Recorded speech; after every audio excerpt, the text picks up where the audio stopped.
Halo pemirsa, kita ketemu lagi dalam Prime Time Talk bersama saya Doni De Keizer. Dan kali ini kita akan bicara tentang sebuah tema yang menarik buat Anda simak. Ditetapkannya politisi dari Partai Nasional Demokrat yaitu Patrice Rio Capella yang sebelumnya menjabat sebagai Sekjen Partai Nasdem kembali menghentak kesadaran publik. Betapa eratnya praktek korupsi dengan lingkaran kekuasaan yang terdiri dari pejabat serta wakil rakyat yang juga kader dari partai politik. Kekuasaan memang rawan dengan praktek korupsi, tapi hal ini tentu bukan jadi sesuatu yang harus kita maklumi atau kita amini. Korupsi adalah extraordinary crime atau kejahatan luar biasa yang harus kita perangi. Perang atau musuh kita sekarang pemirsa adalah melawan kemiskinan, kemelaratan, termasuk korupsi. Tapi lagi-lagi korupsi kembali menyeret sosok wakil rakyat yang notabene juga kader partai politik masuk ke tengah pusarannya. Sebenarnya pemirsa, apa yang salah dengan sistem pola rekrutmen kader parpol kita? Atau malah justru seperti anggapan banyak pihak, parpol memang jadi kendaraan untuk mencapai kekuasaan politik, sering abai dengan cara-cara kadernya dalam mencapai dan melanggengkan kekuasaan. Kita akan diskusikan, kita akan bahas bersama narasumber yang sudah hadir di studio Berita 1 News Channel, yaitu pengamat politik dari Universitas Paramadina, juga Direktur Eksekutif SMRC, Jayadi Hanan, dan juga anggota Badan Pekerja Indonesian Corruption Watch, Abdullah Dahlan. Selamat bergabung Bapak-Bapak di Prime Time Talk. Selamat.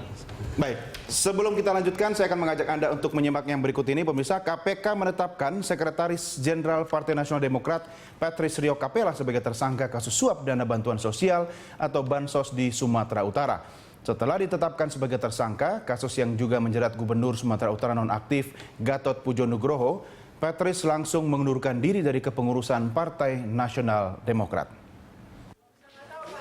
Bola panas soal dana bansos yang menjerat Gubernur Sumatera Utara nonaktif Gatot Pujo Nugroho kembali menghantam Partai Nasdem besutan Surya Paloh. Setelah Ketua Mahkamah Pertimbangan Partai Nasdem O.C. Kaligis tersandung kasus serupa, kini Sekjen Partai Nasdem Patrice Rio Capella juga mengikuti jejak O.C. Kaligis, ditetapkan sebagai tersangka oleh KPK. Sebelumnya KPK telah memeriksa Rio sebagai saksi kasus dugaan suap kepada Majelis Hakim dan Panitera PT UN Medan yang menjerat Evi dan Gatot.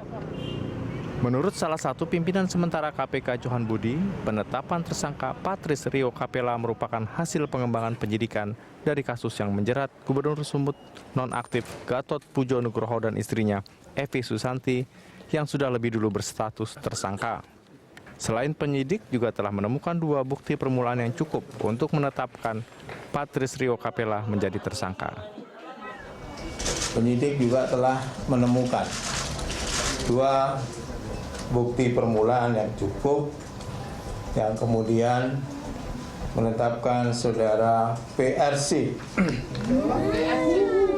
menjadi tersangka selaku anggota DPR. Menanggapi status tersangka yang dikenakan KPK kepada dirinya, Patrice akan mengikuti proses hukum yang berlaku dan menghormati keputusan lembaga anti rasuah tersebut. Selain itu, ia juga menyatakan mundur dari jabatannya sebagai Sekjen Partai Nasdem dan keluar dari Partai Nasdem. Saya menyatakan mengundurkan diri dari jabatan Sekretaris Jenderal dan menyatakan berhenti dari partai ini. Karena tentu saya tidak bisa lagi bersama-sama dengan partai ini karena saya menghadapi persoalan yang ada di KPK. Jauh sebelumnya, pada 1 Oktober lalu, DPP Partai Nasdem sudah menegaskan akan memecat Sekjen Nasdem Patrice Rio Capella jika terbukti terlibat dalam kasus suap Hakim PT UN Medan. Ketua fraksi Nasdem DPR Victor Laiskodat mengatakan Nasdem tidak pandang bulu terhadap kadernya jika yang bersangkutan terbukti bersalah dalam kasus hukum. Kalau ternyata nanti Pak Rio di kemudian hari terbukti, ya pastilah dari Nasdem akan memberikan sanksi tegas pemecatan. Kalau tidak, ya kami akan memberikan perlindungan terhadap beliau. Itu tentunya. Setelah 2 elit Partai Nasdem terjerat kasus dana bansos Gubernur Sumut nonaktif Gatot Pujo dan istrinya, publik terus menantikan apakah masih ada episode berikut dengan tersangka lain lagi. Tim Liputan Berita 1. Baik, langsung kita diskusikan tema yang cukup menarik. Saya sebenarnya ingin tahu dulu komentar Anda berdua. Kalau Mas Abdullah, menyangka nggak kira-kira sosok teman sekampung Anda ini akan jadi kesakitan? politisi muda punya posisi strategis. Ya. Karir Jadi, cemerlang ya, lagi. Itu yang kita sayangkan ya sebenarnya sebagai politisi harusnya punya pemikiran jangka panjang, apalagi harus membangun juga investasi demokrasi yang lebih sehat. Tapi sayangnya faktanya berbeda ya. Nah, dan ini lagi-lagi yang kita lihat kader partai dalam posisi strategis sekjen partai ya. Terkait dengan kasus korupsi. Nah, kita ingin melihat dari backgroundnya, saya kira satu background kasusnya sendiri, kasus dana bantuan sosial yang kemudian yang melatar belakangi dalam penyimpangan yang terjadi ini. Kemudian juga ada upaya mempengaruhi proses hukum.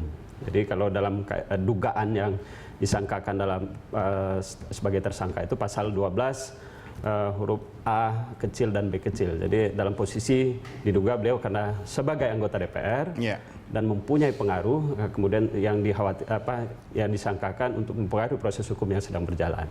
Nah ini artinya yang terjadi adalah fenomena bagaimana kekuatan politik mencoba mempengaruhi proses hukum. Ditambah yang sebenarnya yang dikritik ICW sejak awal, institusi penegak hukum juga beririsan dengan kepentingan politik. Jaksa Agung juga adalah bagian dari kader partai politik. Nah saya kira relasi-relasi ini yang kemudian dalam pendekatan teori korupsi politik juga ada persilangan antara bagaimana. Kenapa Anda menyinggung Jaksa Agung? Anda menduga Jaksa Agung juga akan nanti tidak dalam proses langsung. Belum selesai loh, saya nanti apa nggak tahu gitu. Tidak dalam proses Jaksa Agung, hanya saja dalam posisi yang kita nilai bahwa sebenarnya konteks dalam pasal 12 adalah mempengaruhi proses hukum yang sedang berjalan. Nah, saya kira Pak Rio sebagai anggota DPR dan Komisi 3 berelasi juga dengan institusi penegak hukum, dan ini yang diduga untuk penyalahgunaan jabatan yang dilakukan. Ya, ini kan Mas Jayadi kalau kita bicara tentang jabatan politik, ini kan sebenarnya ada yang beranggapan bahwa mereka ingin memiliki jabatan politik untuk akses politik, akses kekuasaan, atau akses ekonomi. Nah persoalannya, kok tadinya kita berharap sosok-sosok muda, ya contohnya seperti Rio Capella itu kan bisa memberi perubahan. Saya khawatir nanti yang berikut-berikutnya juga akan bernasib sama seperti mereka. Apakah semua politisi merasa panggung politik sebagai sarana untuk meraih kekuasaan atau ekonomi? Iya, menjadi politisi tentu kan ujungnya kan kekuasaan, dan di kekuasaan itu ada manisnya, yaitu ekonomi kan gitu. Itu sah saja sepanjang dia berada dalam koridor-koridor hukum dan etika gitu. Emang nggak punya keahlian lain untuk cari makannya di politik begitu? Kita memerlukan politisi profesional, kita memerlukan itu kan. Siapa yang akan mengurus negara ini dari sudut politik? Kalau semuanya mau menjadi pengusaha misalnya, atau kalau semuanya menjadi badan pekerja ICW, kan gitu. Atau semuanya kerja di Paramadina begitu? Atau semuanya jadi dosen kan gitu kan. Iya, asal jangan semua jadi presenter, bahaya nanti. Iya, makan lahan pekerjaan orang gitu. Iya, terutama Mas Denny. Jadi, nah saya kira gini, di sini ada persoalan individu.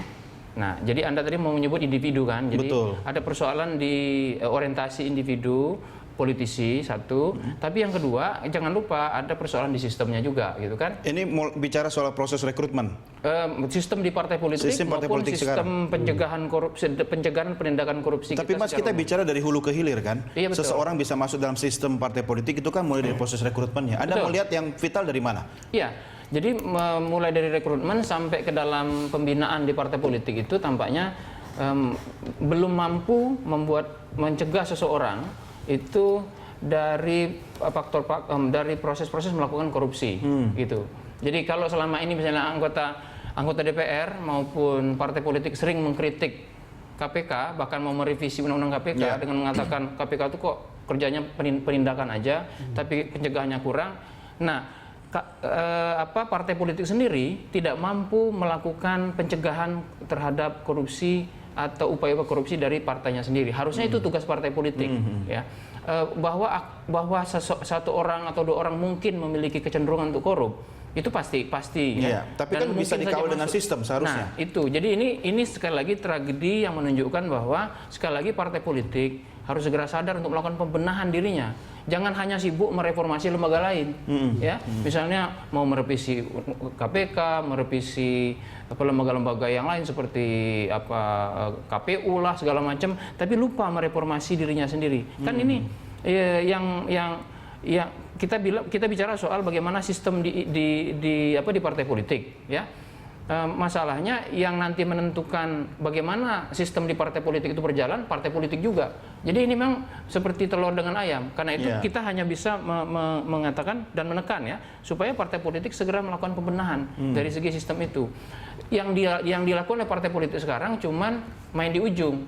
Misalnya seperti pernyataan ketua fraksi kan, ya kalau dia korupsi kita pecat gitu. Tapi bagaimana caranya supaya partai mencegah kadernya? Itu nggak menyelesaikan masalah dong ya, iya, kayak betul. begitu ya. Jadi itu sebenarnya cara partai cuci tangan. Betul, di satu sisi ya. Jadi tetap mau manfaatin kadernya, tapi giliran kadernya bermasalah, oke selesai. Betul. Sebelum Anda lanjutkan, kita break dulu ya. Kita akan lanjutkan di segmen berikutnya. Pemirsa, kami segera kembali sesaat lagi.